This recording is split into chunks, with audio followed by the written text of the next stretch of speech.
जय हिंद दोस्तों, आपका अपने चैनल शिवांश किशन 2 में स्वागत है। तो आज हम इस वीडियो में देखेंगे क्लास 12 वालों के लिए हिंदी का 2024 का प्रीवियस ईयर मान चलिए पेपर है तो आपका, तो इसे देखेंगे। श्रृंगार रस मंडल के रचनाकार तो गोसाई विट्ठल नाथ। उसके बाद देखिए ब्राह्मण पत्रिका के संपादक प्रताप नारायण मिश्र। उसके बाद खड़ी बोली गद्य के जनक जयशंकर प्रसाद। भारतेंदु हरिश्चंद्र रहेगा इसमें हमारा राइट। खड़ी बोली गद्य के जनक भारतेंदु हरिश्चंद्र, तो इसे थोड़ा रसज्ञा रंजन कीर्ति के लेखक तो महावीर प्रसाद द्विवेदी।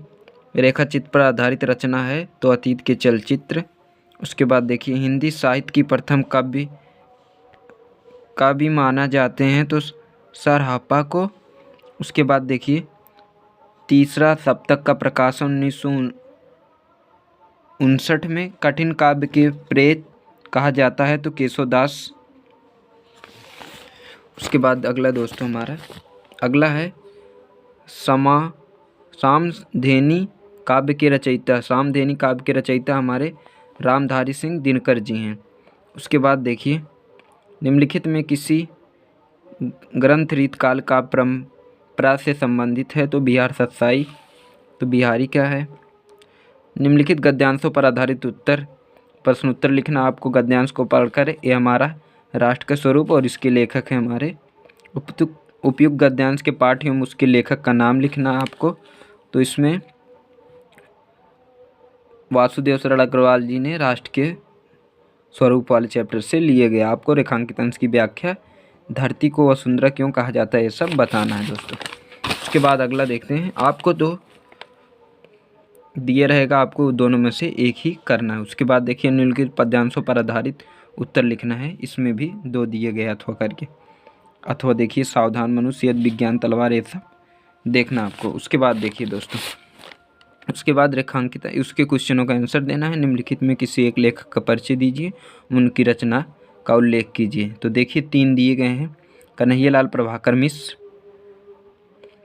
तो तीनों में आपको जरूर एक न एक जीवन परिचय आ सकता है 2025 बोर्ड में। तो निम्नलिखित में किसी एक कवि का जीवन परिचय देते हुए उनकी साहित्यिक विशेषताओं को लिखिए।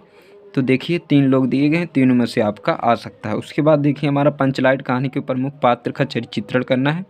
अधिकतम शब्द सीमा 80 शब्द सीमा के अनुसार ही क्वेश्चन को हल कीजिए दोस्तों। आप ज़्यादा शब्द लिखने के प्रयास में रहेंगे तो आपका क्वेश्चन छूट जाएगा। आपको जितना शब्द सीमा दिए गए उतना लिखेंगे, आपको एग्जामिनर पूरा फुल नंबर देगा। तो बस उसके बाद देखिए पंचलाइट का लिखना है या तो आपको कहानी की तत्व, खून का रिश्ता अथवा लालटी की कहानी का संक्षेप में लिखना। तीनों में से केवल एक कहानी लिखनी है आपको। स्वपठित खंड काव्य के आधार पर किसी एक प्रश्न उत्तर लिखना। अपने जिले का आप देख लीजिएगा कौन सा है, हर जिले का अलग अलग होता है दोस्तों। उसके बाद देखिए खंड खा में निम्नलिखित संस्कृत पद्यांशों में कि एक का संदर्भ सहित हिंदी अनुवाद करना है। तो दोनों में से जो भी आपको आ रहा होगा एकदम संस्कृत अनुवाद वही करना है। तो 2 दिए गए हैं। उसके बाद निम्नलिखित संस्कृत श्लोकों में से किसी एक का संदर्भ सहित हिंदी में अनुवाद करना है। तो इसमें भी 2 दिए गए हैं। उसके बाद देखिए निम्नलिखित में किन्हीं 2 प्रश्नों को उत्तर देना है। तो वित्तेन का शासना करत वित्तेन अमृतवासना करत। उल्लू का विरोधम के न क्रोध।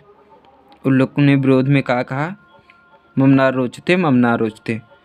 ब्राह्मणस पत्नी कथम दुख नमस्त। ब्राह्मण की पत्नी क्यों दुखी थी, क्योंकि उसके पास धन नहीं थे, यही वाला है। उसके बाद 10वां है श्रृंगार अथवा विभत्स रस की परिभाषा लिखकर उदाहरण लिखिए। श्रृंगार रस या अथवा करके दिए गए, दोनों में से एक ही करना है। उसके बाद यमक अलंकार अथवा उपमा अलंकार की परिभाषा एवं उदाहरण सहित लिखना है। उसके बाद दोहा छंद अथवा कुंडलीय छंद की परिभाषा लिखना है। तो दोनों में से जो भी आपको आए वही करिएगा। एक निम्नलिखित में किसी एक विषय पर निबंध लिखना है। तो निबंध देख लीजिए, जो भी आपको आए वही लिखना। नैनम का संधि विच्छेद नय धन अनम हो जाएगा। नय धन अनम आ वाला सही हो जाएगा। कलावी का संधि विच्छेद कलावी धन आवी, कला धन अभी, तो ये वाला हो जाएगा सा वाला।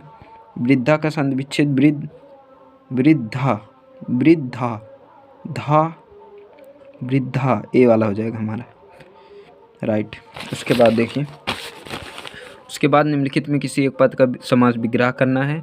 तो बैंक में खाता खुलाने के लिए बैंक प्रबंधक को प्रार्थना पत्र अथवा अपने गली मोहल्ले की नालियों की सफाई के लिए अधिकारी को पत्र लिखना है। तो दोनों में से एक ही लिखना है। उसके बाद देखिए, निम्नलिखित किसी एक धातु प्रत्यय का उपयोग स्पष्ट कीजिए। तो 3 दिए गए हैं, एक ही करना है। निम्नलिखित में किसी एक शब्द का प्रत्यय लिखना है और रेखांकित पदों में किसी एक पद का प्रयुक्त विभक्त तथा संबंधित नियमों का उल्लेख कीजिए। तो बस दोस्तों इतना ही। अगर आपको ये वाला पेपर का सॉल्यूशन सहित वीडियो चाहते हैं तो आप लोग कमेंट करिएगा। चैनल पर नए होंगे तो सब्सक्राइब करके रखिएगा। मिलते हैं नए वीडियो में। जय हिंद।